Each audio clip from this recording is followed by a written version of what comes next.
в этот, видишь, как он называется? No Frost?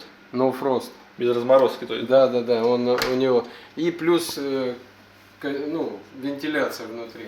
Так, а это что за табло такое? Это показывает вот, температурный режим, ну вот, видишь, 15 градусов можно выставлять. Это, грубо говоря, даже не знаю. Это вот блокировка идет. То есть тут панель управления холодильником. Блокировка, чтобы не открыли холодильник? Да. То есть если ночью встанешь покушать, не откроешь? В морозилку, видишь, показывает минус 15. Угу. Я понял. Так, а морозилка большая? Большая, очень удобная и вместительная. Это все влезает туда, да? Да. И крабы, и... Так, а там внутри что у нас есть еще интересного? Ну, интересно то, что система вентиляции. 170 ватт, да? То есть Да, он... 170 ватт. С одним этим самым.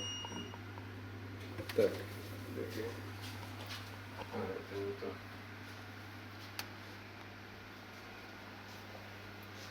Ну, со звуковым сигналом, если долго холодильник открыт, он начинает пищать. Все понятно.